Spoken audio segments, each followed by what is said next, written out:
What is going on, you guys? Bashtian here, and today we're coming at you with another water deck profile. But now, yesterday we did sharks. Today we're gonna be doing the Marincess archetype, who's also getting some brand new support coming out of Duels from the Deeps. Very, very exciting, guys, to be able to go ahead and play this deck at a little bit more of a higher tier viability. And Duels from the Deeps giving us exactly what this deck needed, which is essentially just more free special summons from the deck, along with some really cool, more different boss monsters, different type of boss monsters for the extra deck as well.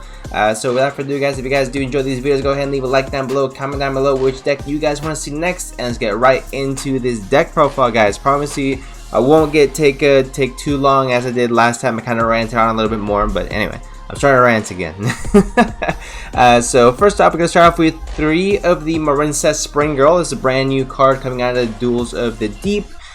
So Spring Girl is really cool. It basically allows you to banish a Marincess monster from your graveyard and special summon this card from your hand. So it's essentially a free special summon after you get maybe to your second or third. Actually, to your second summon, you should be able to go ahead and special summon her for free, because you already have a Marincess in the graveyard due to the Link 1 Marincess Link monster. So anyway, if the card is into the graveyard as a material for a water Link monster, you can send cards from the top of your deck to the graveyard equal to the number of Marincess monsters you control, then inflict 200 damage to your opponent for each Marincess card sent to the graveyard. Now, a few of the Marincess cards can actually special summon themselves from the graveyard as well, so you have a little bit of versatility as far as that goes also. So you can play around with that effects as well.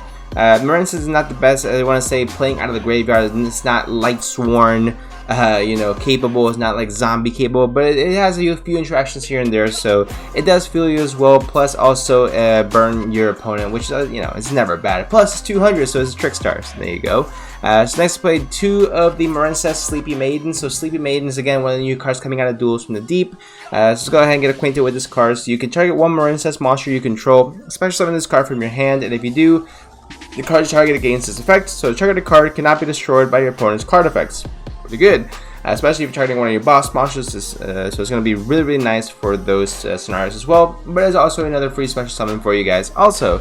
So you can banish this card from the graveyard, then target one Marincess Link monster you control, equip one Marincess Link monster from your graveyard to it, and you can only use each effect of Marincess Sleepy Maiden once per turn. Free special summon, and gets you another free equip from your deck. So that's already really good effects. But essentially what we want to focus on is, again, very easily accessible to more and more Marincess monsters on your side of the field, which is exactly what this deck was needing. Next we play 3 copies of the Marincess Blue Tang. Blue Tang is one of the OGs, I want to say. So this card is a normal special summon. You can go ahead and send a Marincess monster from your deck to the graveyard, again fueling your graveyard a little bit more. But if this card is sent to the graveyard, because you're going to be link summoning a water monster, you can excavate the top 3 cards of your deck, and if you do, add an excavated Marincess card to your hand, also shuffle the rest into the deck. It's kind of like a part of duality, but it doesn't prevent you from special summoning, and all you gotta do is special summon a Link monster with it, a water Link monster, which is pretty much going to be the majority of your extra deck you see down here. So you're going to be good as far as that goes, guys. So next we're going to play 2 copies of the Marincess Pascalis. So when this card is normal special summon one Marincess monster from your hand in defense position. Again, this is not a free special summon, but it does allow you to continuously more special summon from your hand. Same thing with this one. So she's not a free special summon, but again, it gives you access to a lot more from your deck. So it's going to be your main searcher, and then Pascalis it's going to be like your Goblinberg. It's a very bad example, but you know, it's exactly what it is. So you get a in archetype Goblinberg, which is actually not a bad card, especially for a Link to rank 4 spammy deck. I believe you know, all for water monster you can play Bahamut Shark, totally awesome in here as well. You can potentially also play Abyss Dweller in here, but I think, you know, the extra line, we'll get to the extra when we get to it. But anyway, so during your main phase, get this turn's card sent to the graveyard. You can banish this card from your graveyard, target a Marincess spell trap in your graveyard, add it back to your hand. So if you're going to be excavating anything or anything's going to be sent to the graveyard, this can help you go ahead and add it back, as long as it is a Marincess spell or trap. Next, we play 3 copies of the Marincess Seahorse. So this, you can special this card from your hand to a zone a Marincess Link monster points to. It's going to be very simple. I mean, you do have, I believe, 2 Link 1 of the Marincess monsters. So no matter what you have in your opening hand, you should be able to go ahead and at least have one to go off and continue on about your plays. So next we play one copy of the Marincess Mandarin. One's really all you're really going to be needing. Two just gets a little bit too cloggy. It's just like a... If you guys ever played Six Samurais, it's like a Shogun. Great Shian Shogun. I believe that's the same. Shogun Shian. You know what I'm talking about. 2500. If you have 2 Six Samurais, go ahead and special summon it. This girl, I should say. If you control 2 or more Marincess monsters, while this is in your hand or graveyard, target one water link monster you control. Especially this card to the zone that points to, but then banish at least the field. So it's a little bit more restrictive, I want to say. Not as free of a summon, but can still come up very, very easily. Plus, again, if you can put special summon this girl from your graveyard, I think is definitely worth giving a shot and playing around with her. That sounds weird. Next for the hand traps, guys, we play 3 Ash Blossom, 3 Nibiru, triple DD Crow. We do also play triple Infinite Impermanence as well. So this deck definitely has a plenty of space to go ahead and play multiple hand traps. I actually thought about playing Pot of Prosperity in here as well to be able to go ahead and dig specifically your target pieces, but I feel like Triple Tactics Talents, when we get to these spells, well, where are these spells? I think like Triple Tactics Talents is a little bit more underrated, because I feel like we're in a weird spot in Yu-Gi-Oh! Where people just are either not respecting hand traps, or, well, yeah, they're just not respecting hand traps, but you got half the players who are playing hand traps and half players who are not playing hand traps. It's a very weird scenario you have in Yu-Gi-Oh! Overall. But regardless, every single deck has a monster that's going to be activating effect during the main phase. Most particularly your opponent's main phase. So for Sword Soul, you got Xixiao, all their other monsters as well that activate during your main phase. You got Despia, which all their nonsense is going to be activating during the main phase as well. So you got a lot of things going for you, not necessarily to combat hand traps. That's why I believe Triple Tactics is going to be probably one of the better cards in this deck. But I do really like Nibiru in the main deck because all the Sorcerer players, they're not respecting Nibiru in the main deck. So what does that mean? We can go ahead and take advantage of that and just wipe their entire board before they can go ahead and summon out their Baron, and you're good to go as far as that goes. Just go ahead and get rid of whatever nonsense they have. And as you guys know, I am a big fan of playing DD Crow over the Effect Veiler if you can play Imperm in your main deck. So next with the spells, we play 3 Signet Mining because weirdly enough, none of these, they're not fish, which I thought was weird when I first started looking into this, and like, I feel like these should be fish or aqua type, you know, it's something like that, but Cyber just seems odd. I mean, that's my personal opinion. But anyway, so we had 3 Signet Mining because, you know, searchable. Next, you play 3 of the Marincess Dive. So basically, what this card allows you to do is you get to activate one of 2 effects, but you cannot special summon monster for the turn except for water monsters, which again, you're going to be perfectly fine without having to summon a non-water monster. So you can target one non-link Marincess monster in your graveyard and special summon it, so it's a free searchable monster reborn, which is nice.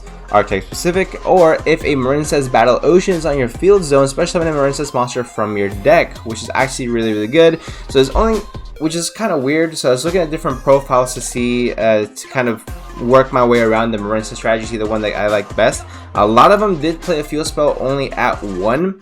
But I guess it's because you don't get, it's not one of the field spells that gets you an immediate search or anything when activating, so there's no other additional benefits other than your opponent, your card is just getting a lot of attack points. It's the main beneficiary, so just want to go ahead and throw that out there. So one of the field spell as well, Call by the Grave and 1 Foolish Burial, again to go ahead and get your combo pieces. 3 Imperm, but we already talked about that, and then double Marincess Wave, which is a really, really cool trap card. So this reads, if you control a Marincess Link monster, target one face-up monster your opponent controls, negate that face-up monster's effect until the end of this turn. Then, if you control a Link 2 or higher Marincess monster, all face-up monsters your opponent currently controls are unaffected by your opponent's card effects until the end of this turn. If you control level 3 or higher, or Link 3 or higher Marincess monster, you can activate this card from your hand, which is really, really cool as well. And that's gonna be for the main deck, guys. Just 40 cards. If you guys want to add a little more quote-unquote consistency to this, you can add an Upstart Goblin, Double Desires, but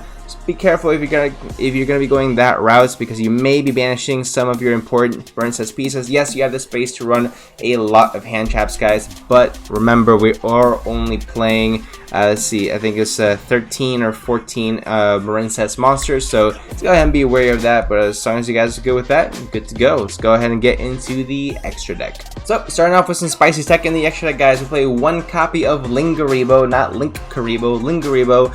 So basically what it allows you to do is protects your monsters from getting impermed, or when your opponent activates a trap card, you can tribute this card, negate that card's effect, and if you do, banish it. If this card's in your graveyard, you can tribute one, add against your monster, which is kind of irrelevant. Well, it is completely irrelevant in this deck, but the main effect is the trap card. So evenly matched is probably one of the most popular side deck cards in the current format. I feel very comfortable saying that.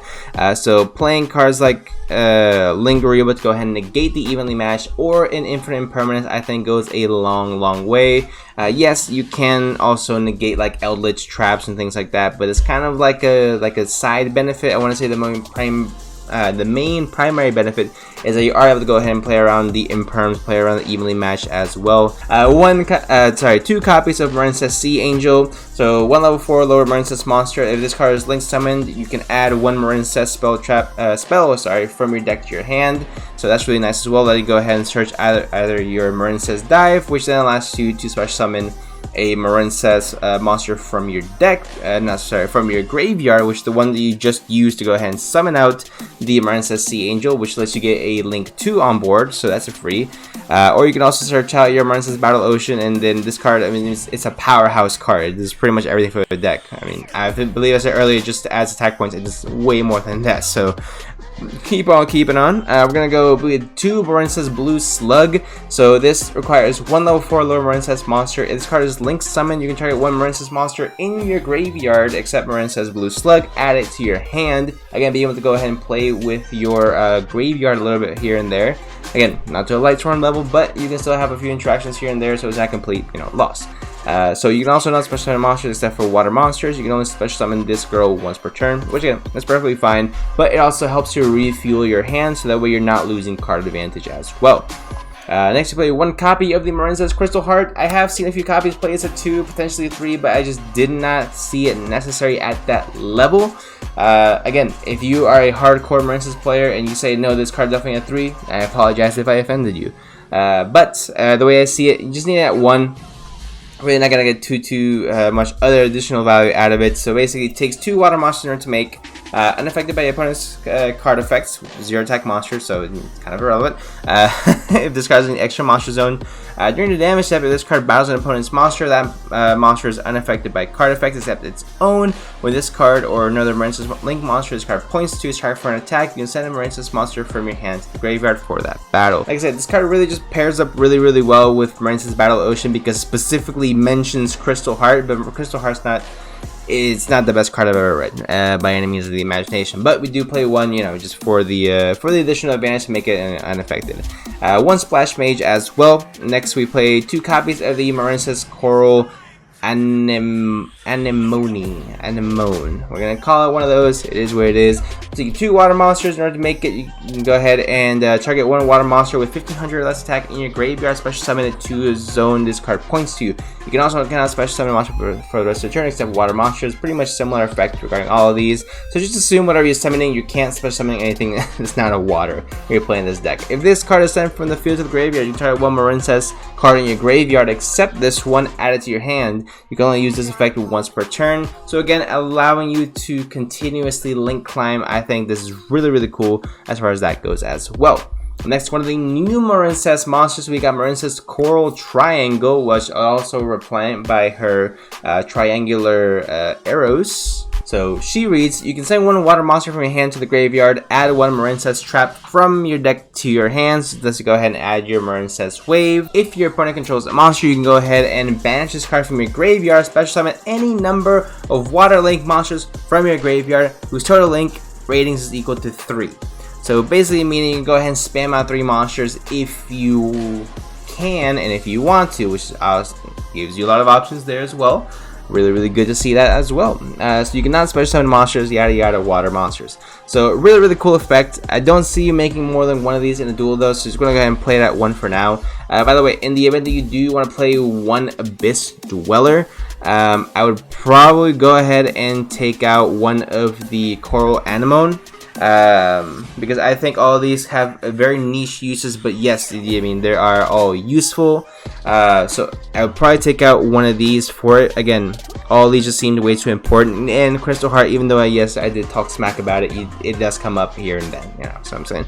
So anyway, that's if you want to play Abyss Dweller. Again, really broken card. Anyway, on to the next one. We play one Marincess Marbled Rock. So 2 water monsters. You can target one Marincess card in your graveyard, add it to your hand.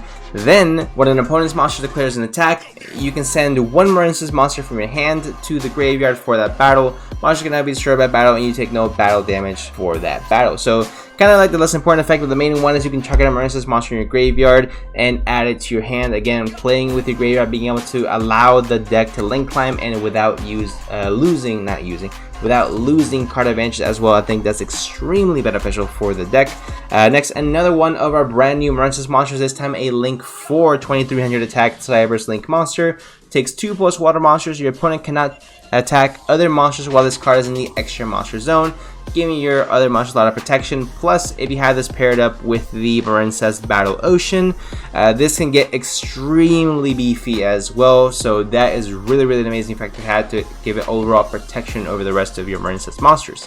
So anyway, you can only use each effect of the following effects: Marincess Aqua Argonaut once per turn.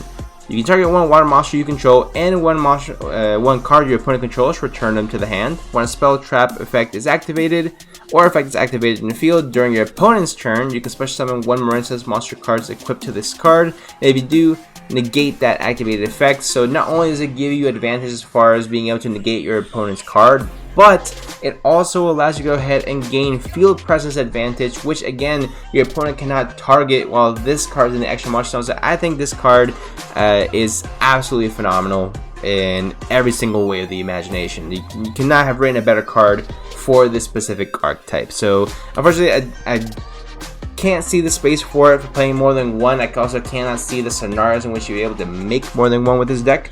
But I do very much like it, and I definitely believe it's going to be a mandatory one-of in each and every single extra deck for the Marincess, at the very least a one-of. Anyway, next you'll play one copy of Marincess Great Bubble. I almost said Great Bubble Feet. I know I don't have a fetish. Anyway, one Marincess Great Bubble Reef. Link 4 2600 attack monster. 2 water monsters once per turn during each standby phase. You can banish one water monster from your graveyard or face up on the field, draw one card. So again, being able to draw one card is of course very nice. So each time a water monster is banished face up, this card gains 600 attack for each until the end of this turn. It's nice, but it's not going to be, again, the most explosive effect out there. You can pretty much gain much more advantage from protecting your Battle Ocean. You can send one water monster from your hand to the graveyard, special summon one of your banished Marincess monsters, which again is nice. You get to go ahead and play with a little bit with your banished pal. But again, I think the main boss monster of this deck has now gravitated to the Marincess Aqua Argonaut. I think this card is absolutely just bonkers. By the way, the last 2 cards in the extra deck are Bahamut Shark, totally awesome if you guys cannot see those already. And I think those are very self-explanatory, but honestly, this card really makes this deck go from a rogue to a potential tier 2 strategy. I guess we'll just have to wait and see exactly how the format folds out and how this deck actually fits into the format, because right now we're in a format where it is so wildly diverse. It's completely opposite from the OCG. The OCG, you either play Splight or you're done, you're cooked, right? But in the TCG, you can play any plethora of decks, and I think you have a high chance of winning any event, essentially, especially with these decks coming out. Shark, I thought was a phenomenal deck. Marincess is a lot of fun as well.